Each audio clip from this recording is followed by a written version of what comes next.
All right, guys, we are going to be reacting to this video that was recommended from you guys. It's going to help me a lot. It's going to help me a lot to understand the difference between some of these tanks. Let's jump in and see what's going on.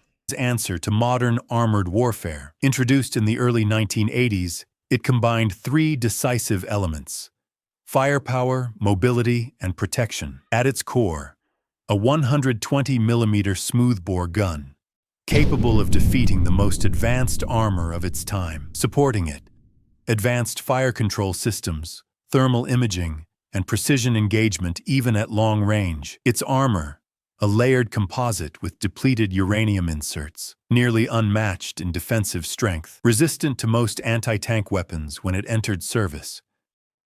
Mobility came from an unusual choice: a gas turbine engine, extremely powerful, giving rapid acceleration, but fuel-hungry, a logistical challenge in prolonged campaigns. Battlefield history proved its worth. From the Gulf War to Iraq, Abrams demonstrated overwhelming dominance against Soviet-era designs. Losses were minimal, usually to roadside bombs, rather than tank-versus-tank duels. The Abrams became more than a tank. It became a symbol of American military strength, a machine designed not just to fight, but to overmatch.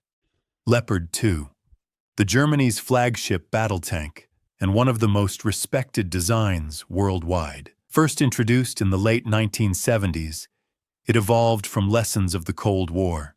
Its design philosophy: balance, not just armor, not just firepower, but all three dimensions of tank warfare working in harmony. Its main weapon, the Rheinmetall 120mm smoothbore gun, so effective that it became the standard for NATO, arming not only the Leopard II, but also tanks like the M1 Abrams. Armor protection emphasizes advanced composites, especially on the frontal arc, designed to withstand Soviet 125mm shells and later upgraded to resist modern kinetic and chemical rounds. Mobility is another key. With a 1,500 horsepower diesel engine, the Leopard II combines speed with endurance. Unlike the fuel-hungry turbine of the Abrams, it moves fast across open terrain, but can also operate for long stretches without constant resupply. Operational and not only that, it requires less diesel, I think. That's one of the differences. Shows its reliability. Used by more than a dozen nations, it performed in Afghanistan and more recently in Ukraine. Its reputation: precise, dependable, and survivable. If Abrams represents raw power, Leopard II represents refined engineering. A tank not just for Germany, but for the Western alliance as a whole.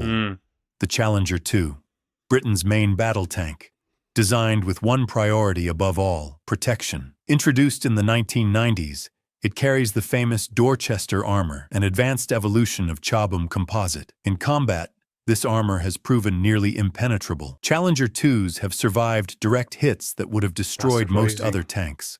Its main weapon is distinctive: a rifled 120mm gun. Unlike the smoothbore cannons common in NATO, the rifled barrel allows Challenger II to fire specialized high-explosive squash head rounds, highly effective against fortifications, but it also means less commonality with NATO's standard ammunition. Mobility is solid, but not exceptional. Its diesel engine gives endurance, but speed is not its strong suit. The tank is designed to outlast and I wish they can show how many miles per hour they can go. I think that gives you like a perspective. Fight rather than outmaneuver. On the battlefield, Challenger II has an impressive record. In Iraq, it was regarded as the most survivable tank, with very few losses and almost none to enemy armor. Its role is clear. Where Abrams and Leopard II strike with mobility and firepower, Challenger II endures. It represents the British doctrine that a tank must stay alive, no matter the odds. T-64, a Soviet tank that never saw export in large numbers, yet changed tank design forever. Developed in the 1960s, it introduced features that became standard for later Soviet and Russian tanks, most notably the autoloader. By removing the need for a human loader, the T-64 reduced crew size to 3. This allowed a smaller, lighter tank profile, harder to hit, cheaper to produce. Its gun was powerful: the 125mm smoothbore cannon, larger than NATO's 105mm at the time. Combined with guided missile capability, it gave the T-64 long-range striking power. Armor protection was another innovation. Composite materials were layered into the design, making it resistant to weapons that easily destroyed earlier tanks. But the T-64 had problems. Its autoloader was unreliable at first, and its engine was notoriously complex to maintain. It was considered too advanced for many Soviet allies, which is why it remained mostly in Soviet service. Despite these issues, the T-64 was a game-changer. It laid the foundation for the T-72, T-80, and T-90. beyond. In many ways, so it was currently the they have what, blueprint the T-90. That's the one that they have. Look at that monster, man. It looks, wow, it looks crazy, right? The design is insane. for the Soviet tank doctrine of the next decades. T-72. If the T-64 was revolutionary, the T-72 was evolutionary and mass-produced to become the backbone of the Eastern Bloc. First fielded in the early 1970s, it kept many innovations of the T-64, a 125mm smoothbore gun, an autoloader, and a 3-man crew. But it simplified the engineering, making the tank cheaper, more reliable, and easier to build in massive numbers. This was the tank designed for quantity. Tens of thousands were produced, exported to allies across the Warsaw Pact, the Middle East, and beyond. From Iraq to Syria, from Yugoslavia to Ukraine, the T-72 became one of the most widely used tanks in history. Wow. Its strengths, affordability, firepower, and availability. Its weaknesses, protection, and survivability. Against modern NATO tanks, the T-72 And this is proved the area. This is the area where Russian tanks always, in my opinion, they always fail. It's just when it comes down to materials, they're always in the weaker side than compared to a lot of Westerners tanks. But when it comes down to power, presence, always the Russian tanks is there, right? Is you can feel the presence of the tank. vulnerable. Conflicts from Desert Storm to the Russo-Ukrainian War showed its limitations when facing Western armor and precision weapons. Still, the T-72 achieved its purpose. It gave the Soviet Union and its allies a tank that could fill battlefields in overwhelming numbers.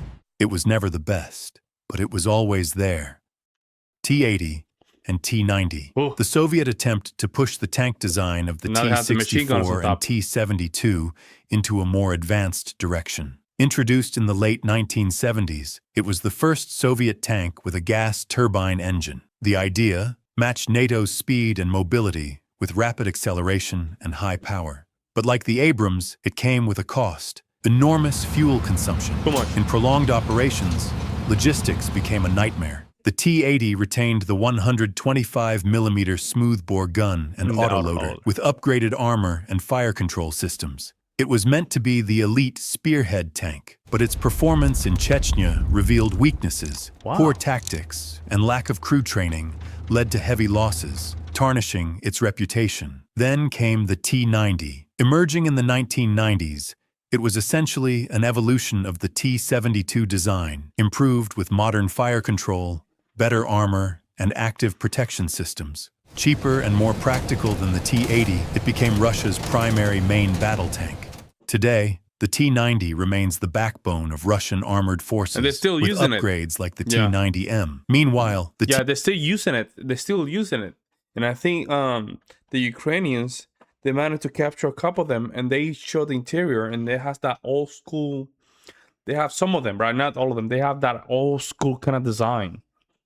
T-80 is still in service in smaller numbers, mostly modernized variants. Together, they represent the two paths of late Soviet tank design, one ambitious but costly, the other practical and enduring. Modern MBTs. Not all modern tanks come from NATO or Russia. Around the world, other nations developed their own main battle tanks, each shaped by unique doctrines and battlefields. The Israeli Merkava Mark IV. Unlike Western tanks, it was designed with crew survival as the highest priority. Engine in the front, heavy armor, and a rear compartment that can carry infantry. that thing is Its big. 120mm gun thing is is big. highly Wow. accurate, and its trophy active protection system makes it one of the best defended tanks in service. The South Korean K-2 Black Panther, a showcase of high technology, armed with a 120mm gun, advanced fire control, and an automatic loading system.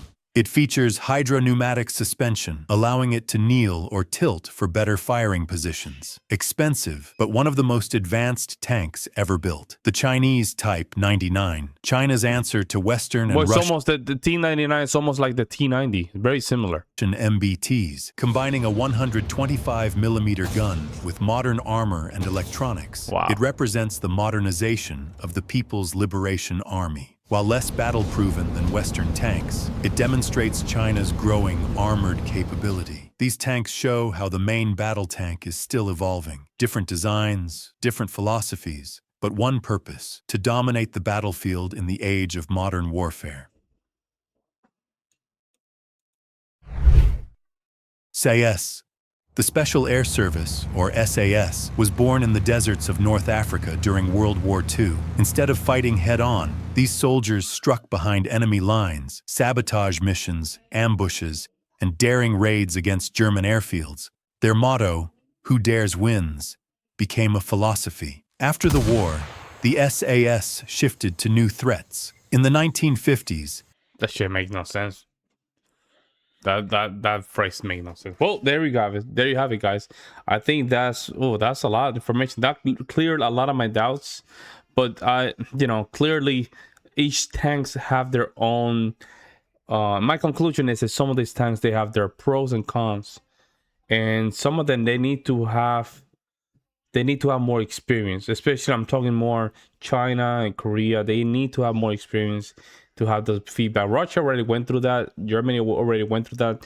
UK already went through that, and the United States as well. So if your nation, isn't that weird? If your nation is not in a conflict, it's kind of a bad deal for you, since you're not getting feedback of what, you're not getting feedbacks regarding your armory. So that's a problem. Well, let me know what you guys think, guys. I'll see you next one.